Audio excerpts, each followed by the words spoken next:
Om Sadashavasamarambham Shankaracharya Madhyamam Asmaracharya Paryantam Vande Guru Paramparam. Om. Good. Be seated, please. Om Parameshvara.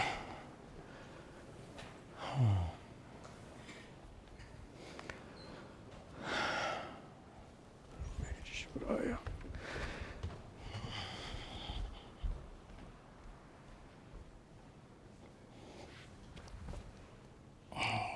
Here's one.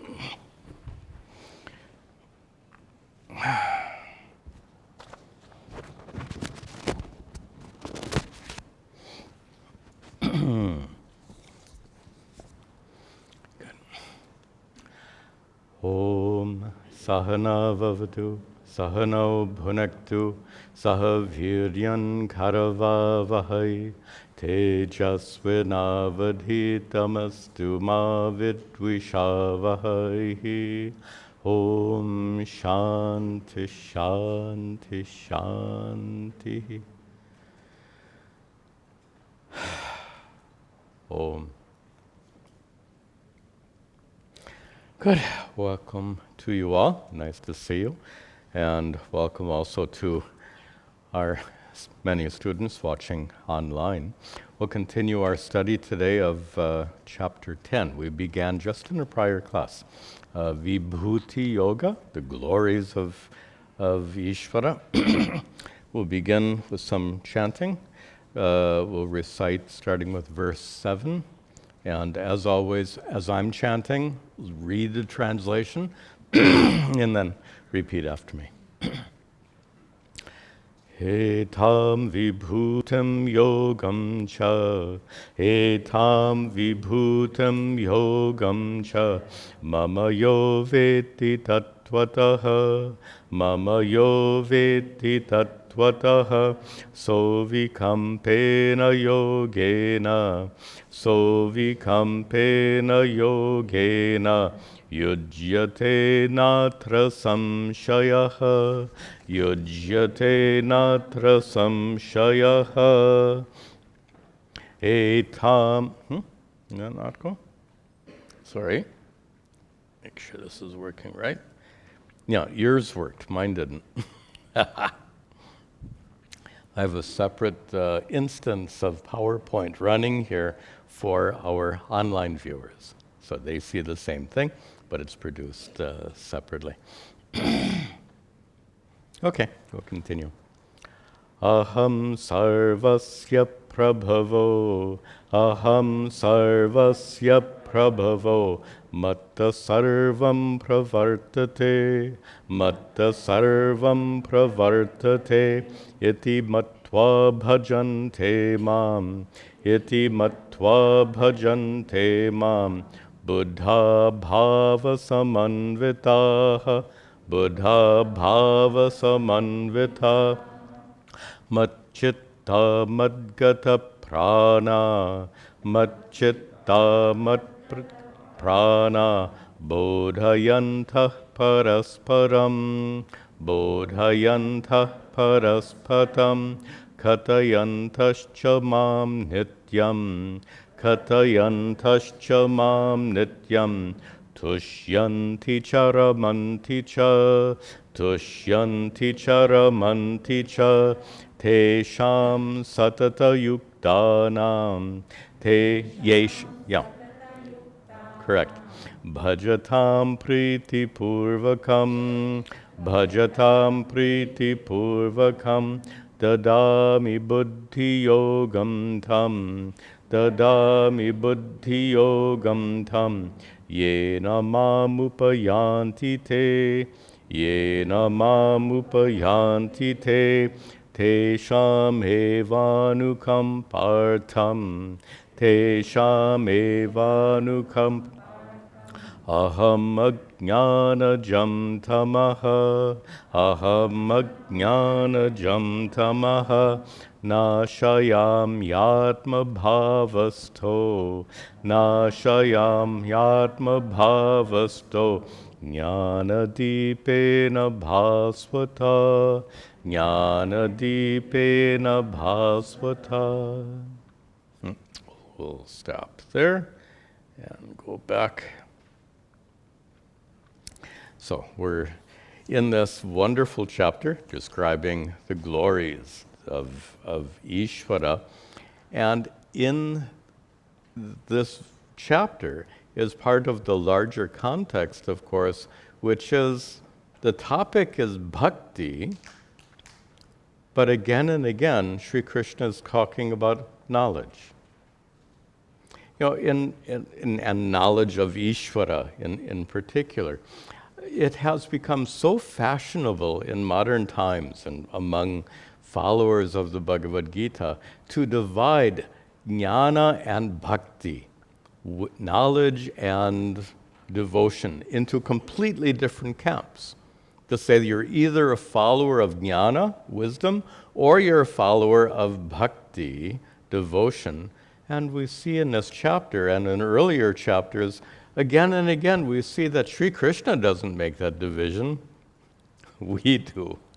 Just as we make that division between karma yoga and bhakti. We've discussed that at great length. What is the difference between karma yoga and bhakti? Bhakti is what you do at an altar. The same bhakti you do at your kitchen sink is karma yoga. It's the same bhakti. Bhakti in action is karma yoga. These divisions we make are arbitrary, and not just arbitrary, they're harmful. And harmful because the moment you label yourself a bhakta, I'm a devotee, then you can close your mind to gaining spiritual wisdom. And the moment you say, I'm a jnani, I'm a seeker of spiritual wisdom, you close your mind and heart to bhakti. And as you've heard me say before, we need all of these spiritual practices. We can't just pick and choose. And so that's our general orientation here. And we see, you remember that the middle 6 chapters of the Bhagavad Gita are devoted to bhakti. And what does Sri Krishna say here in that second line? Mama yo veti tattvataha, one who veti, knows. One who knows, mama tattvataha, one who knows, mama vibhutam yogam chani. We saw this verse in the last class. I don't want to take you through the whole verse. But he says in that second line, vetiyaha, one who knows. Clearly, Sri Krishna is not putting knowledge and devotion into separate categories. They're all part of one integral spiritual practice. In the 60s and 70s, a new word came into the parlance, holistic. This is a holistic approach to spiritual practice, not a piecewise approach. So with that in mind, what kind of knowledge is he talking about? Sri Krishna describes here in the very next verse. Aham sarvasya prabhavo, aham sarvasya prabhavo, matta sarvam pravartate, matta sarvam pravartate, iti matva bhajante mam, iti matva bhajante mam, buddha bhava samanvitaha, buddha bhava samanvitaha. So here Sri Krishna describes that knowledge. He says, what is the knowledge? He says, knowledge of Yahweh, one who knows, in the context of the prior verse, one who knows me, Sri Krishna says, but me not as Arjuna's charioteer, not even as an avatara of Lord Vishnu. He says tattvataha in that prior verse, one who knows in reality. What is that reality? The reality here, Sri Krishna, as he does again and again, speaks of himself as Ishvara, as God of the cosmos. And as such, he says, Aham, I am Sarvasya Prabhavaha, Prabhava, the origin, Sarvasya, of all. Mattaha, from me, Sarvam Pravartate, everything came forth from me. I'm the source of all, Brahmaji.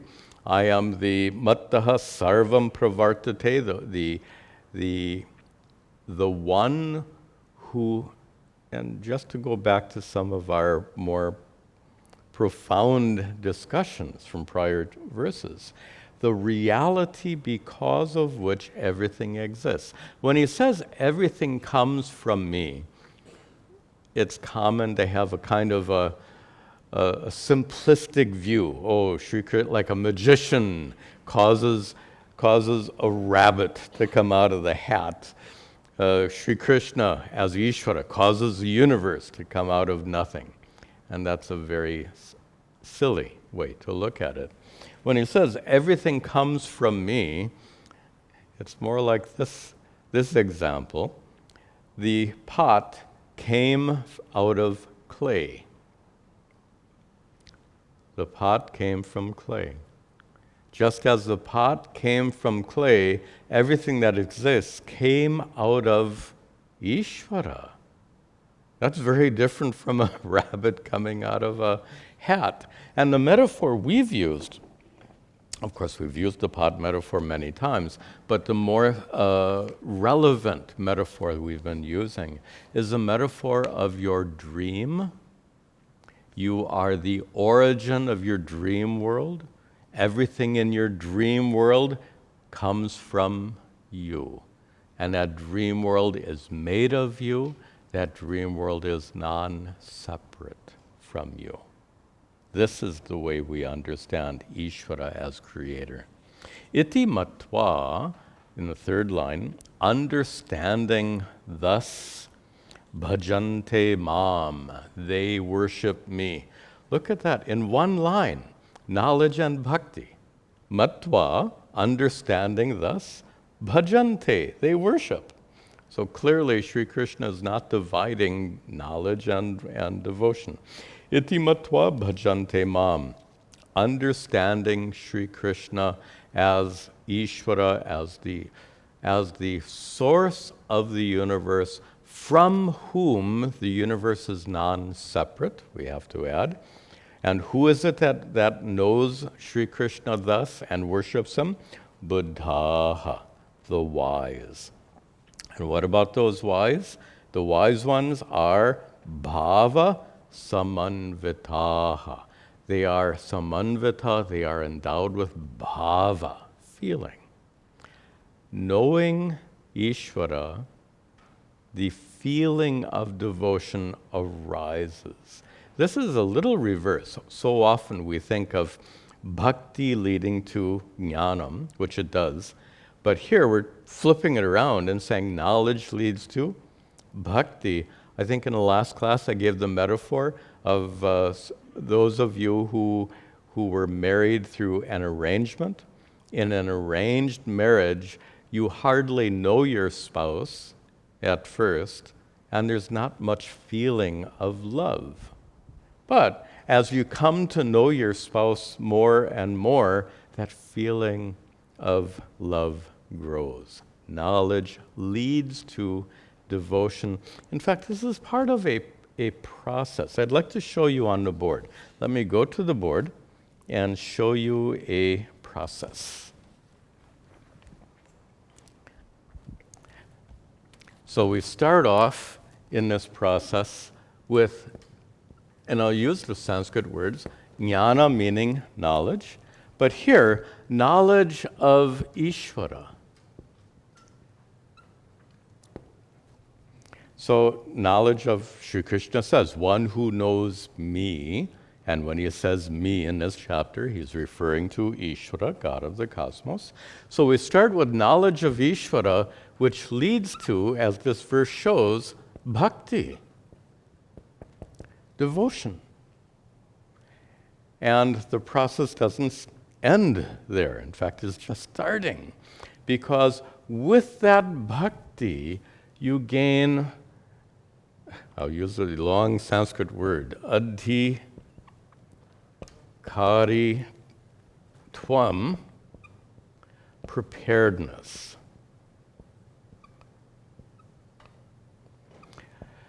Through bhakti, you gain preparedness for enlightenment. As we've discussed in this class many times before, you have already heard the teachings which are more than adequate to make you enlightened. If you are not yet enlightened, what is the obstacle? The obstacle is a lack of preparedness, adhikaditvam. How do you get that preparedness? Many spiritual practices, including bhakti. And when you are prepared, then of course you become enlightenment. You become enlightened, you gain moksha. So notice the sequence. So starting with knowledge of Ishvara, helping you to develop a sense of devotion towards that Ishvara. And I think I mentioned in a prior class, this topic is so important today when the traditions of the past are falling away. Traditions of the past based mostly on blind faith, andhavishwasa, blind faith which was enough for most people to cultivate a sense of devotion. So in prior times, devotion could be based entirely on blind faith, but in our postmodern times, that blind faith is rapidly fading away. They say like the morning mist disappears when the sun comes up. So just as the mist is disappearing, this blind faith is disappearing, which means it's no longer as easy to base your bhakti on blind faith. But notice Sri Krishna's approach is not to base bhakti on blind faith. It's to base bhakti, devotion, on knowledge. And here, knowledge of Ishvara. And as that bhakti grows stronger, your preparedness grows. You already have the knowledge. When that preparedness is complete, you become enlightened. So you see the process, the progress through these various spiritual disciplines. Okay. Where am I? There I am. Okay. Anything else here? No, we'll continue.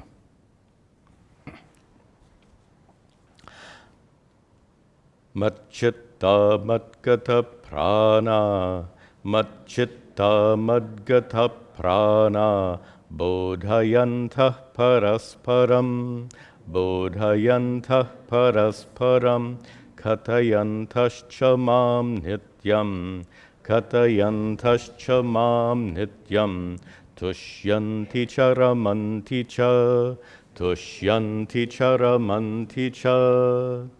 Beautiful, very poetic. Mat chittaha.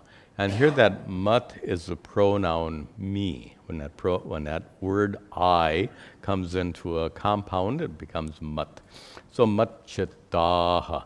Those whose minds are fixed on me, Sri Krishna says. Mud is again mat, it changes spelling due to grammar rules. Madgata pranaha. Those whose lives, prana, those whose lives are madgata, devoted to me. So those who think of me, those whose minds are fixed on me, those whose lives are focused on me. And what about them? Bodhayantaha, teaching. They are teaching parasparam, each other. Engaged in teaching each other. Katayantaha cha, and katayantaha, speaking of mam, me, nityam, constantly. Now, what is Sri Krishna saying here? He's talking about those whose minds are fixed on him, who live for him, who are teaching him, who are constantly talking about him. I'm going to be a little sarcastic here. Sounds like a religious fanatic. All they can talk about. You know someone who's a fanatic about something. Some people are fanatics about politics. All they can talk about is politics, or whatever it is. So instead of a fanatic, a political fanatic, we're talking about a religious fanatic who can't think about or talk about anything else other than Ishvara. There are such people, and I'm not suggesting it's a bad thing, but I'm not sure that that's what Sri Krishna has in mind here, because of what he said before. He said that he is the creator of a world who is non-separate from him. With that in mind, we can get a different interpretation of the verse. Certainly the surface interpretation is fine, and that is when you really understand who and what Ishvara is, your mind will naturally be drawn to Ishvara. Absolutely, that is a good translation, a good interpretation, but there's a deeper way of understanding this. Go back to the dream metaphor. And imagine, we also gave a refined version of that, what you call the lucid dream. That is, you're dreaming and you know you're dreaming. You may have had such a dream. If not, you can imagine what it would be like to be dreaming, and you are in your dream and you know you're dreaming. So here's our situation. Suppose this is your dream, your lucid dream. You dreamt waking up this morning. You dreamt having your tea or coffee and breakfast. You dreamt driving to Arsha Bodha Center, and now you're dreaming as Swami Tadatmananda is teaching this class. You're dreaming that you are sitting here. Now, as a character in your lucid dream, all of this is you, the dreamer. And you know that. You are a character in your dream. And you know it's your lucid dream. And you know all of this is a manifestation of the dreamer, which means anything you think about is a manifestation of the dreamer. It's a little subtle. Can you see this? Everything in the dream world is a manifestation of the dreamer. So the thoughts of every dream character is a manifestation of the dreamer. And you, as the projection of the dreamer into your dream world, you are enlightened about the nature of the dream world. You know that your thoughts are a manifestation of the dreamer. That's the metaphor. Sometimes the real life example is sometimes more clear than the example. In real life, the thoughts in your mind right now are part of the cosmos, and everything in the cosmos is a manifestation of Ishvara. Just as the sun and moon and planets are manifestations of Ishvara, your thoughts are also manifestations of Ishvara. Mat-chittaha. So this is a completely different interpretation of that word. One whose mind is focused on me, one whose thoughts are non-separate from me, from Sri Krishna. One whose thoughts are a manifestation of Sri Krishna. Mat-gata pranaha. Same interpretation. One whose life, prana, life force, is a manifestation of Ishvara. Bodhayantaha parasparam kathayantaha. These are both present participles. Whatever you say, whatever you teach, all of your words and all of your wisdom, it's all a manifestation of Ishvara. So I'm offering you here an alternate way of understanding this verse. You can take it in a very conventional way, talking about someone who is deeply committed to this devotional attitude, having gained this knowledge of Ishvara. Such a person, so filled, the prior verse said bhava samanvitaha, such a person who is so filled with this sense of Ishvara's presence in and through everything. Such a person's mind is going to be fixated on that. That's a conventional meaning, but now we've seen an alternate way. One who recognizes all this is Ishvara, including my thoughts are a manifestation of Ishvara, my life is a manifestation of Ishvara, my knowledge is a manifestation of Ishvara, my words are manifestations of Ishvara. So with that attitude, tushyanti, in the last line, they are content. Content.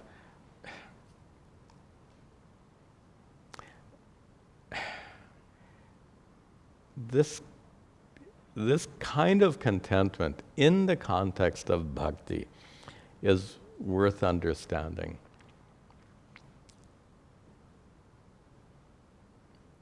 When you were a child and you were in mother's arms or sitting on father's lap, there's a kind of contentment that child experiences, which is unique. And it's a contentment born of the sense of intimacy you have with your parents, that closeness, that being cared for, being protected, that sense that everything is well and nothing can threaten you. You can have that sense as a child in mother's arms and father's lap. You can have that sense right now. Knowing that you are in, allow me to be a little poetic here, we are currently being embraced by Ishvara. How? The room in which we sit is a manifestation of Ishvara. The air that surrounds us is a manifestation of Ishvara. The clothes that cover you are a manifestation of Ishvara. The skin and body in which you dwell, it's all a manifestation of Ishvara. You are surrounded by Ishvara. You are embraced by Ishvara. You are non-separate from Ishvara. There's that sense of contentment. Tushyanti, just as a child. Ramanticha, and they revel. So that child would feel joyful and peaceful and happy in mother's arms or father's lap. In the same way, we can have that same sense with this recognition of Ishvara, with this knowledge of Ishvara that gives rise to that sense of intimacy. Then, Tesham satata yuktanam, Tesham satata yuktanam, bhajatam priti purvakam, bhajatam priti purvakam, tadami buddhi yogam tam, tadami buddhi yogam tam, yena mamupayanti te, yena mamupayanti te. Tesham, for them, for whom? Satata yuktanam, for those who are satata, always, yukta, connected, those who are always connected to Ishvara. How are you connected to Ishvara? You are non-separate from Ishvara. You could not be more connected to Ishvara. It's a matter of understanding. It's my Guru, Pujya Swamiji, was fond of the word vision. Vision referring to how you see the world, in the sense of worldview. What is your worldview? Do you see yourself as a little critter struggling for happiness in a cruel world? That's one worldview. and not a very pleasant worldview at all? Or do you see yourself as a manifestation of Ishvara, who, like the dream character, walks through the dream world, which is a manifestation of Ishvara? If you see yourself as living in Ishvara's creation, living within Ishvara, non-separate from Ishvara, that vision, that worldview is so dramatically different from that earlier worldview, the little critter struggling for survival. So those who are satata yuktanam, those who are continually established in this vision, in this understanding, in this world view of being non-separate from Ishvara. What about, and those who bhajatam, go on worshiping, priti purvakam, with hearts filled with love, with priti, with love and devotion, they go on worshiping. So unto them, those who through knowledge have gained bhakti. Remember on the board? Where is that? Those who through knowledge of Ishvara have gained this feeling of devotion, sense of intimacy, that vision or worldview that I've just described. What about them? Sri Krishna says, Dadami, I give them tam buddhi yogam. I give them that yoga of knowledge. Very interesting term, buddhi yogam. What does it mean, the yoga of knowledge? We're talking about that ultimate knowledge. In fact, why should I explain when Sri Krishna explains? So let me shut up. And we'll let Sri Krishna explain. What do you mean by buddhi yogam? He says buddhi yoga, the yoga which is wisdom, the yoga of knowledge. What is that yoga of knowledge or wisdom? It is yena, that through which they, upayanti, reach mam, me. Yena te mam upayanti. That wisdom through which they reach me, they come to me. Sounds like enlightenment. That's what he's describing. The knowledge through which they come to me. Now, before we look at that knowledge, what does it mean to come to Ishvara? We just got done saying Ishvara is already all this. So to come to Ishvara is to recognize all this is Ishvara.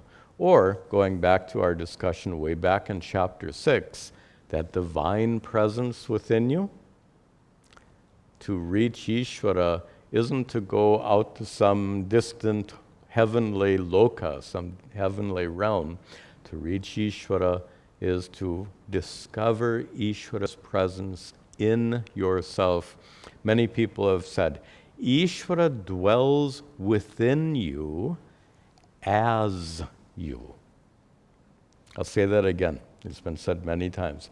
Ishvara dwells within you, as your true self.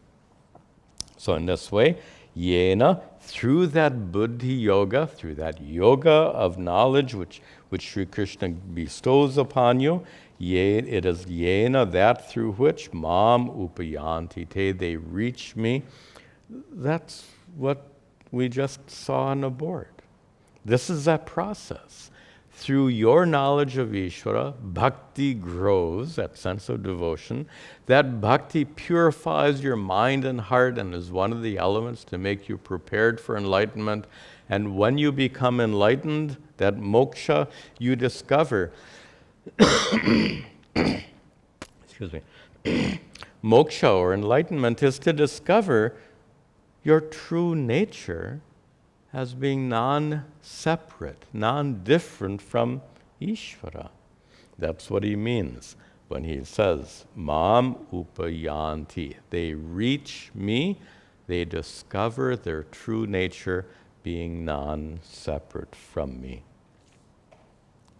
Now, an interesting word in this verse that Sri Krishna is going to explain in the next verse is dadami, I give. So Sri Krishna gives us this knowledge. In what way? Remember, we're not talking about Sri Krishna now as Arjuna's charioteer who is giving us this wonderful discourse. He is. I mean, at one level, Sri Krishna is indeed Arjuna's charioteer who long ago gave this spiritual instruction to Arjuna on a battlefield. That is the surface level of understanding, dadami, I give. But that's not the level Sri Krishna means here. Look how he describes in the very next verse. He describes in what sense he gives you. In what sense does Sri Krishna lead you to discover your true divine nature? In what sense does Sri Krishna lead you to discover that you are fundamentally non-separate from Ishvara? How does he bestow that knowledge on you? He describes in this next verse. Tesham hevanukam partam, tesham hevanukam partam, aham ajnanajam tamaha, aham ajnanajam tamaha, nashayam yatma bhavasto, nashayam yatma bhavasto, jnanadipena bhasvata, jnanadipena bhasvata. Excuse me.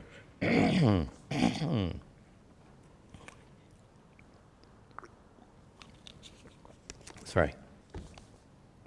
So, tesham, unto them, unto those, Sri Krishna said in the prior verse, satata yuktanam, unto those who are always connected to Ishvara. Tesham, unto them, anukampa artam, being compassionate. Next line, Sri Krishna says, I, aham, I, anukampartam, out of compassion, aham, I, ajnanajam tamaha, the tamas, which is ajnanajam, born of ignorance. The tamas born of ignorance. Tamas, darkness. And specifically, he's talking about the darkness which metaphorically is the veil covering your true nature. We've had this discussion starting way back in the second chapter. That inner divinity is an already existent fact. Ishvara is already within you. Or to use more Vedantic language, you already are Ch.10 Atma. That already is your true nature. Then what is the problem? Even though it's an already existent truth of who you are, it seems to be covered by a veil of ignorance. That veil of ignorance is called tamas here, darkness. That veil of ignorance, that tamas, covers, as it were, your true nature, and that tamas is ajnanajam, born of ignorance, or to use Pujya Swami Dayananda's term, self-non-recognition. Very precise. Due to self-non-recognition, failing to recognize your true nature as Satchidananda Atma, failing to recognize your true nature as that inner divinity, that darkness of ignorance, that veil of ignorance, Sri Krishna says, aham, I, and in the third line, nashayami, I destroy that veil of ignorance. I remove, figuratively speaking, I remove that veil of ignorance, allowing you to recognize the divinity that's been present all along, waiting to be discovered. It's always there. It's up to us to discover that truth. So Sri Krishna says, I remove that veil of ignorance. Now, again, I in what sense? Not as the one who is uttering these words to Arjuna on the battlefield. He says, I, the one who is Atma Bhavastaha. I am the I who am the Bhavastaha, existing as Atma, as your own self. I, existing as your own true self, I remove the veil of ignorance. Sri Krishna dwells within you even now, even while covered, Ishvara is present within you. What will it take to remove that covering of ignorance? Knowledge. Ignorance is removed by knowledge. Nothing else, right? We've had this discussion long ago. Does meditation remove ignorance? Knowledge removes ignorance. Does prayer remove ignorance? Knowledge removes ignorance. Does puja, different devotional practices, remove ignorance? Knowledge removes ignorance. Does karma yoga remove ignorance? Knowledge removes ignorance. Of course, that knowledge won't arise without bhakti. That knowledge won't arise. Without karma yoga, that knowledge won't arise. Without meditation, that knowledge won't arise. But be very clear, that veil of ignorance, like any ignorance, is removed by knowledge. Now here's the question. Where does knowledge come from? Or let me rephrase that. Where does knowledge arise? That's easier to answer. Where does knowledge arise? Knowledge arises in your mind, which is a good thing. Where is that veil of ignorance? We can metaphorically say it covers your heart, it covers your true nature, but ignorance is in your mind, finally speaking. The ignorance is in your mind is removed by the knowledge that arises in your mind. So knowledge arises in your mind, and now the central question. Where does that knowledge arise from? Everything in your mind arises from consciousness. This is some very fundamental Vedantic wisdom. We discussed at some length, I think, back in chapter 2. What arises in your mind are forms of consciousness. Just as waves in the ocean are forms of water, every thought that arises in your mind is a form of consciousness. You get that metaphor? Waves in the ocean are forms of water. Waves in your mind, we call them vrittis. Mental waves are forms of consciousness. The ignorance in your mind, this is very Vedantic, but you'll understand it. The ignorance in your mind is removed by knowledge, which is a form of consciousness. Consciousness, just as water can take the form of a wave, consciousness can take the form of a thought. In this case, consciousness can take the form of we call it jnana vritti, a thought in the form of knowledge. And it's a big topic in Advaita Vedanta. They give it a special name, akhanda akara vritti, a vritti whose form is indivisible, What in the world does that mean? In order to get knowledge of the pot, you need a pot vritti. In order to get, I maybe misspoke. In order to get rid of ignorance, sorry, I did misspeak. To get rid of ignorance of the pot, you require a thought in the form of a pot vritti. To get rid of ignorance of the chair, you need a chair vritti. To know the pot, you need a pot vritti. To know the chair, you need a chair vritti. To know your true nature, what kind of vritti do you need? You need a vritti. To remove ignorance, to remove that veil of ignorance, you need some kind of thought. You need some kind of knowledge. We call it jnana vritti, the special kind of knowledge that can remove that veil of ignorance covering your true nature. It gets that fancy name, khandakara vritti, jnana vritti,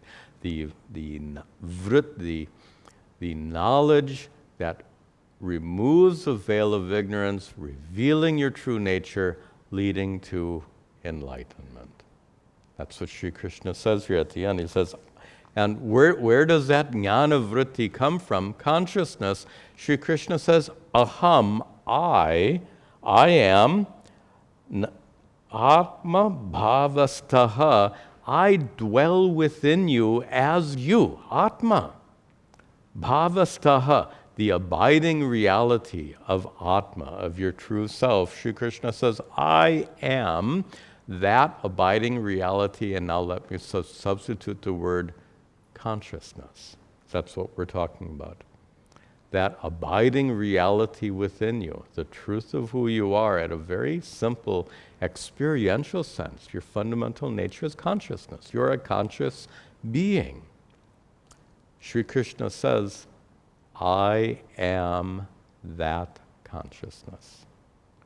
That consciousness from which this knowledge arises and removes that veil of ignorance. How? Jnana dipena bhasvata. Beautiful metaphor. He says that veil of ignorance, Sri Krishna says in the first person, I remove that veil of ignorance covering your true nature. Jnana dipena. With the lamp of knowledge, jnana dipa, the flame of knowledge, the lamp of spiritual wisdom, bhasvata, shining, that brightly shining lamp of wisdom. It's a beautiful metaphor. With that brightly shining lamp of wisdom referring to that jnana vritti, akhandakara vritti, that special knowledge which is capable of removing the veil of ignorance covering your true nature. With that knowledge, the knowledge that gives you enlightenment, Sri Krishna says, I remove, I strip away that veil of ignorance, revealing your true nature, and you discover that simultaneously you discover all this is Ishvara, and I am non-separate from that Ishvara. That's the vision. That's the worldview. All there is Ishvara, and I am non-separate from that Ishvara. That is the vision or worldview one gains when this knowledge removes the veil of ignorance. Now, we'll just introduce the next part of the text.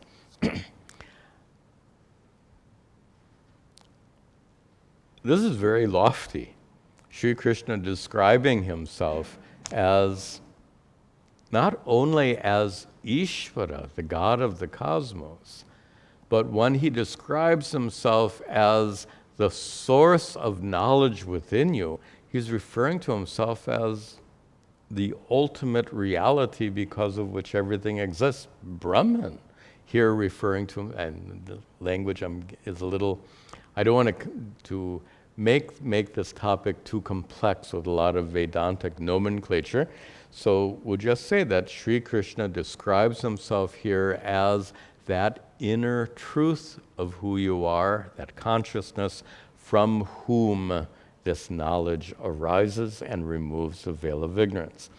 This is an extremely sophisticated way of understanding Sri Krishna. This is the understanding Sri Krishna teach. Sri Krishna himself teaches this in the Bhagavad Gita, and what he teaches is an extraordinarily sophisticated way of understanding who and what Sri Krishna is. Now, there are a great number of people, including perhaps most Hindus, who pray to Sri Krishna in a much simpler way. We see a form on the altar of Sri Krishna, and we think of Sri Krishna in the forms, and we think of the Sri Krishna whose childhood stories we read about in the Bhagavata Purana. We think about the Sri Krishna who became Arjuna's charioteer in the Mahabharata. So through these scriptures, we come to know something about an individual incarnation of Lord Vishnu, an incarnation we call Lord Krishna. And in all likelihood, most Hindus and most people who understand, we don't even need to use the word Hindu here. Most people would understand Sri Krishna in those senses, in the senses of the boy who grew up in Vrindavan, the one who hung out with the gopis, so to speak, the one who became Arjuna's charioteer, that one. So most people have that understanding. That understanding is not wrong. Clearly, it's not wrong. And further, it's very helpful. It's helpful because it engages them in a prayer life, engages them in a life of prayer and devotion, gives them a comfort and security. It's helpful, extraordinarily helpful, but notice that's not what Sri Krishna teaches here. He's gone far beyond that point. So, leading us to the question, how does Arjuna understand Sri Krishna? Does Arjuna understand Sri Krishna as a boy who grew up in Vrindavan and later became his charioteer? Or does Arjuna understand Sri Krishna as Sri Krishna has just taught Arjuna? Which is to say, has Arjuna understood what Sri Krishna has been teaching here? Does he get it, to use the American expression? Let's see whether or not Arjuna has understood, whether Arjuna really gets it, and we'll see that revealed by his question right now. So Arjuna is going to be a question. Arjuna is going to ask now a question, and a question very much reveals the level of understanding of the person asking the question. For example, if Arjuna says, "What?" and he clearly he clearly hasn't gotten it. As you can imagine, Arjuna doesn't say, "What?" What does he say? Let's see. Arjuna vacha, param brahma param dhama, param brahma param dhama, pavitram paramam bhavan, pavitram paramam bhavam, purusham shashvatam divyam, purusham shashvatam divyam, adidevamajam vibhum, adidevamajam vibhum. So Arjuna is going to ask a question, but first he says, Bhavan, end of the second line, Bhavan, is in Sanskrit the formal you. So if we have formal and informal, like in Hindi, you have the informal tum or tu and the formal ap. So this Bhavan is the formal you. You, Bhavan, you Krishna, you are Param Brahma, supreme reality.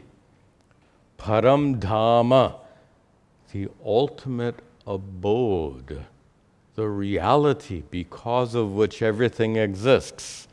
You are Paramam Pavitram, that which is the most purifying. Most purifying, we just saw in a prior verse, the one who can remove that veil of ignorance, that inner impurity of ignorance. The one who can remove that veil of ignorance is Param Pavitram, the most purifying, the one who is Shashvatam Purusham, the eternal being, Divyam Purusham, the divine being, Adi Devam, the first of the gods, the one who came, the one from whom the gods were born, the one who is Ajam, birthless, the one who is Vibhum, all-pervasive. Arjuna got it. Arjuna must have, if you can imagine an actual discussion between Arjuna and Sri Krishna. At this point, Arjuna must be just dumb. Can't say dumbstruck. If he were dumbstruck, he wouldn't be able to utter these words. Arjuna is utterly amazed and thrilled to have received this wisdom, and clearly from these words, Arjuna has understood. It's not that it's gone over his head, so to speak. Arjuna got it. He grasped it. He understood. And he says so in these words. He continues to say, Ahus tvam rishaya sarve, Ahus tvam rishaya sarve, Devarshir naradastata, Devarshir naradastata, Asato devalo vyasaha, Asato devalo vyasaha, Swayam chaiva bravishime, Swayam chaiva bravishime.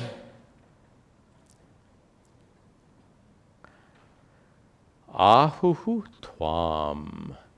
They, ahuhu, they said, tvam, about you. First of all, what did they say? Who said about you? Sarve rishayaha. All of the rishis. All of the rishis. Earlier we saw the reference to the Sapta Rishi, including Bhrigu and Atri and Vasishta, all of these great rishis, great sages of ancient times. It says, Arjuna says here, all of those great rishis, ahuhu, they said this, tvam, about you. What did they say? All the great rishis said, Param Brahma Bhavan, you are supreme reality. You are Param Dhamma, the ultimate abode. You are Paramam Pavitram, the supreme source of purification to remove that veil of ignorance. All of the great rishis knew this, and they taught this, ahuhu. This has been taught by all of the great rishis in the second line, and tata, and also it's been taught by Devarshihi, the Deva Rishi, the divine Rishi. There are human rishis like Bhrigu and Atri and Vasishta. There is also divine rishis, like whom? Narada. Narada, we find many stories about him in Bhagavata and other Puranas. So all of this profound wisdom about Krishna being Ishvara, the absolute reality and ultimate abode, the one that is sought through all spiritual practices, that has been taught by all the rishis. It has been taught by the divine rishis like Narada.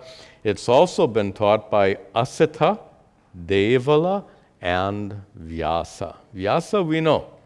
Vyasa is the author of the Mahabharata.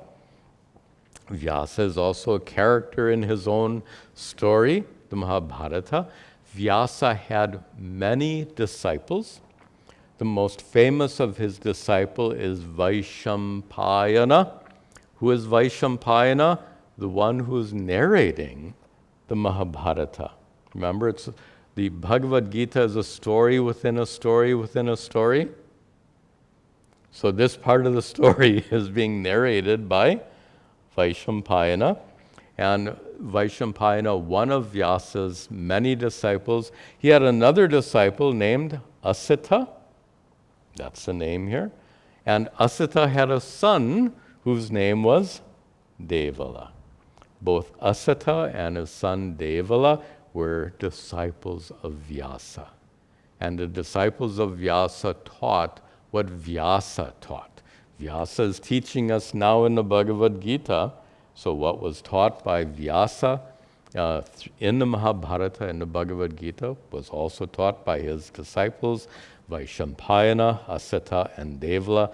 So all of this wisdom about who and what Sri Krishna truly is, all of this has been taught by the great rishis, by the Devarshis, the divine rishis. It's been taught by Vyasa and his disciples, and also Swayam, you yourself, Bravishi, you yourself, Ch.10, and also you yourself, Bravishi, you are saying this to me. So now, what could be more thorough than this? So that Sri Krishna is Ishvara, the God of the cosmos, has been declared by the great rishis, by the divine rishis, by Vyasa and his disciples, and you yourself, Sri Krishna, you yourself declare this. And Arjuna finally says, Sarvam etadritam manye, sarvam etadritam manye, yan mam vadasi keshava, yan mam vadasi keshava, nahi te bhagavan vyaktim, nahi te bhagavan vyaktim, vidur deva nadanavaha, vidur deva Anavaha. So Arjuna says, Sarvam etat, all of this that you have just taught, O Krishna, all of this, Ratam manye, manye, I consider it to be Ritam. Ritam is a synonym here for Satyam. Could have said Satyam, he chose the word Ritam in this context, they mean the same thing. Whatever you have said, O Krishna, Ritam manye, I understand it to be true. I get it. If Arjuna spoke American English, I get it. He would say, Yan mam vadasi Keshava. Keshava, O Arjuna, Ritam, I consider to be true. What is true? Yan is yet, that which, mam, unto me, vadasi, that which you have said. That which you have said to me, sarvametat, all this which you have said to me, I, manye ritam, I consider it to be true, I understand it to be true, I get it. In the third line, Bhagavan, O Lord, nahi te vyaktim viduhu. Viduhu, na viduhu. They don't know. Shri Krishna says, I know, I get it, but te in the third line, na viduhu, They don't know. Who don't know? Devaha, the gods in heaven. Nadanavaha, nor the demons, referring to all the mythological stories and the Puranas, where the Devas and Danavas, the gods and demons, constantly fought. So all of those gods and demons, na viduhu, they don't know. What do they not know? By the way, that te is not they, but it's your. And that word te has 6 meanings, as our Sanskrit students know. You have to get the right te. Te is a pronoun. 6 pronouns. Which one? And here te is tava, your. What don't they know? Te vyaktim. They don't know your vyakti. And here I'm going to argue with the translator. And as you remember, the translator is me. Vyakti most commonly would mean manifestation. They don't, but here it cannot mean manifestation. Because te vyaktim, your manifestation, means Sri Krishna, the person standing in Arjuna's chariot. That's not the context. What is the context? Param Brahma, Param Dhamma. I won't go back there, I'll lose my place. They don't know you as this ultimate reality, as a supreme abode. So my translation as manifestation is absolutely incorrect.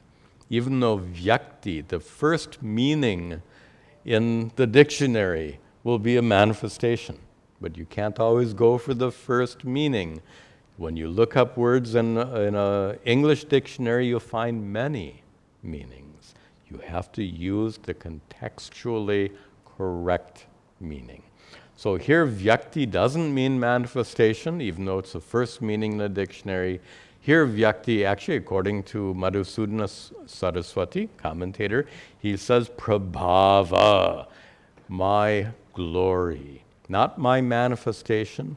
They don't know my glory, prabhava. Or we could use the title of this chapter, vibhuti, glories. They don't know my majesty, they don't know my glory, they don't know me tattvataha, they don't know me truly. Arjuna says, the great rishis knew it and taught it, the divine rishis knew it and taught it, Vyasa and his disciples knew it and taught it. You, Sri Krishna, you know it, and you have taught it to me, and I have understood. Even the gods and demons haven't understood, but O Krishna, with your blessings, I have understood. Te vyaktim, not your manifestation.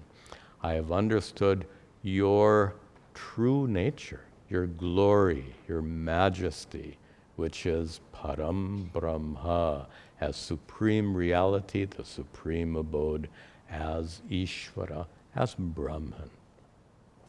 Okay, this is a good place to conclude our class. We haven't seen Arjuna's question yet. So Arjuna is leading up to a question.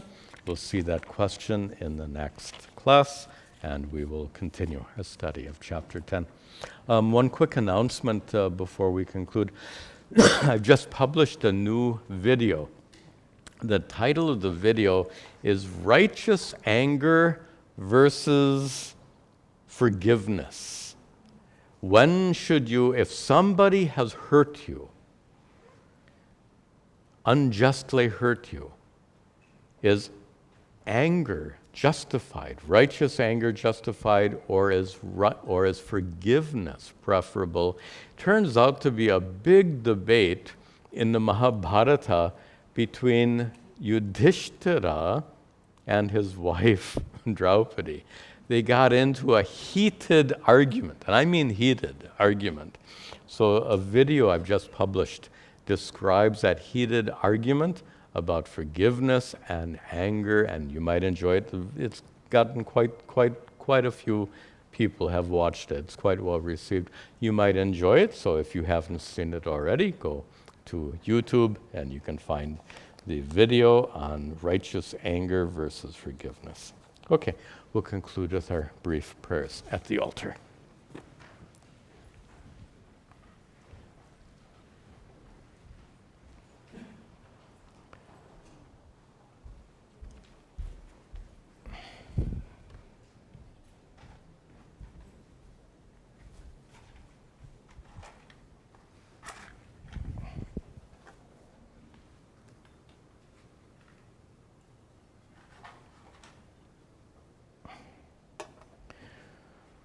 Om Gananahan Tva Ganapatigam Avamahe Kaving Gavhidam Upamashravastamam Jeshtarajam Brahmanam Brahmanaspatahana Shrinvan Utabasira Sadhanam Om Mahaganapataye Namaha Ishvaro Gururatmeti Murti Bheda Vibhagine Vyomavad Vyapta Dehaya Dakshina Murtaye Namaha Vasudeva Sutam Devam Kamsa Chanuramardanam Devaki Paramhanandam Krishnam Vande Jagadgurum Om Sarve Bhavantu Sukhinaha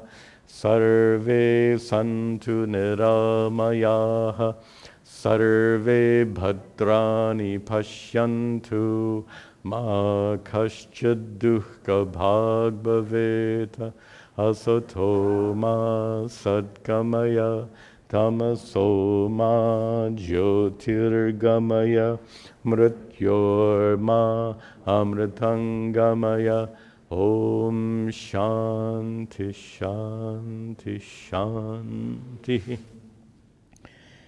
Om Tat Sat.